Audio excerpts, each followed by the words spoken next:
realize why you're here. That's right.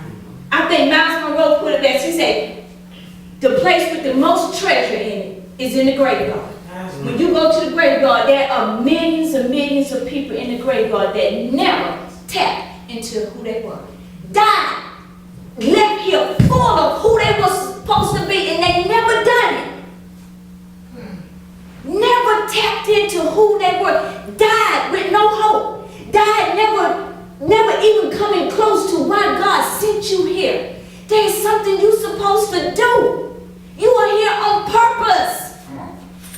You are valuable to 2010. Somebody needs you. Whatever it is, you are valuable. You are not a mistake. I don't care if you was conceived in the backseat of a car. Guess what? Your purpose is still what it is. You are still valuable to God.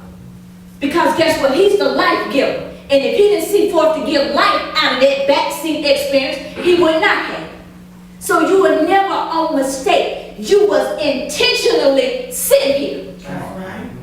I don't care who your parents is. They can be crackheads, drug addicts, alcoholics. I don't care. Preachers, whatever it is. Whatever your parents is, it does not matter. God said, I have a purpose for you. That's why I sent you here. You are so valuable to me, and I need you. I need you. I need what's inside of you. Yes, come on. He needs. Somebody needs what's inside of you. And we got to stop being pew setters and be about it. We got to get up and begin to do what we were sent here to do. Or else, guess what? You are missing in action. And the Father keeps sending warning after warning after warning after you to try to get you in line. And you just keep, guess what? Hiding and hiding. And the Father said, but I need you. What's going to happen? Because see, you're going to learn that you can't stop the Father's purposes. What he sent you here to do it. If you don't do it, he will raise another. That's right. That's right. He will raise another, and then you guess what you'll see? You'll see somebody go out and accomplish what you know had been in your mind all along. You say, you know what? Father, you gave that to me. I saw that. That's me. And you'll see somebody else, guess what? Run with what he gave you to do, but you never moved. Come on. And so he had to raise up another to do what he sent you here to do. You're here on purpose. Good gracious. Come on. Look, in Romans 8:28 it says, and we know that all things work together for good to them that love God, to them who are called according to his what? Purpose. His purpose. Father says, I have called you according to my purpose. There is a reason why I called you. And if you get in line, everything will work for good. When you get in purpose. Look what purpose means, because you got to know that. Look, purpose means something set up as an object or an end to be attained. An intention, a determination. The Father said, when I sent you here, I had an intention in mind. I had a determination in mind. There was something I need to accomplish that I wanted you to do. Not somebody else. You. I purposed you for it. I had an intention. That's what he said. God is a God of purpose. He had an intention. Look, an intention means a determination to act in a certain way. What one intends to do or bring about. The Father said, what I intend to bring about in this world, I need you to do it. Because he's not going to come here and do it himself. This is the physical world. He needs a vessel that's willing to do what he tells you to do. He says, I got something I need to bring about. Now, which one are you going to help me do? Come on. Get in position. Yes. See, when you allow yourself, you get in position, you'll be amazed at what will be attracted to you. Come on. Because Father says, not only will you get in purpose, but I will cause the things that you need to automatically gravitate to you so that you can accomplish it. He says, that would be very cruel of the Father to send you here and tell you to do something and did not already equip you with the ability to do it. Whatever you're supposed to do is already in you. Ain't that something? It's already in you. Yes. If you were supposed to be a singer and glorify God, guess what? You're already gifted with a voice. It's already there. You might need a little training, but the gift is already there to do it. Whatever you got to find out, what is it that you're good at? What is it that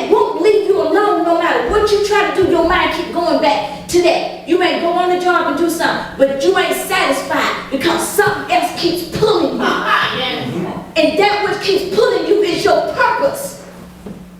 That's where your ability lies. That's where your effectiveness lies. You won't be effective in this world until you start doing what the Father told you to do. Then you will see things gravitate to you. That's You will right. see it come to pass. Every one of you know it's something in your mind that won't leave you alone. Come on. That's your purpose. God said, I already put a passion in you to want to do it. That's right. It's already a love for it, for you to want to do it. You can do something else, but Father said, if that's not what I sent you here to do, your life is not in purpose. That's right. So you can't be concerned about what somebody else thinks. What did the Father tell you to do? To go do something else? He said, that's not why I sent you here. Come on. I have a purpose for you. Come on. You keep doing other things. This is why I'm not blessing it. Come on. He said, I'll bless my purpose when you get in purpose. Hallelujah. Hallelujah. Look, he said, God knows exactly what he intended to bring about when he created you. The issue is not whether he knows, it's whether you know. Do you know why you're here? What brought you here? We need to begin to question that and do not be satisfied till we find it. It should consume you to find out your purpose, because when you do, everything comes into place. Come on. Yes. Come on. Everything starts to gravitate to you when you find your purpose. Look, in Proverbs 19:21, it says, many are the plans in a man's heart, but it is the Lord's what?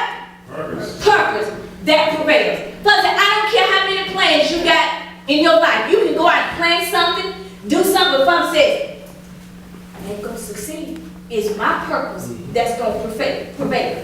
When you do what I sent you here to do, my blessings will abide. Yes, ma'am. Things will just come in line. Look, and you can't stop his purposes. He will continue to raise up servants until he finds one that's going to do what he wants to get done. Come on. Because he is a God of purpose. He is a God that's on the job. He's about getting things done. Come on. It's souls that need to be saved, things that need to be done. And he ain't going to always contend with your will. Keep just waiting. And he say, okay, they're not going to do right. I'm just going to raise up one over here. That's right. You think back to Saul, and about Saul would not do right. You know what he told Saul? I'm going to take the kingdom from you and give it to one that's after my own heart. And he raised up who? David. And took the throne away from him and gave it to him. He said, because this one would do what I asked him to do. So sometimes, guess what? When you're not in purpose, somebody else reaping your blessing. Come on. Somebody else is enjoying what you were supposed to be enjoying, but you won't get in line.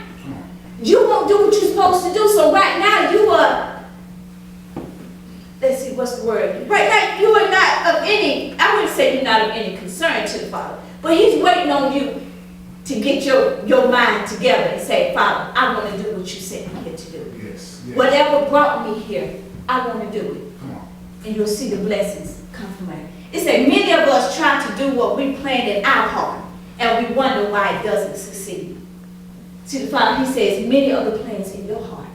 Stuff that you come to, well, I think I want to do this, and I think I want to try this, and I think, and some of the things you know ain't from God.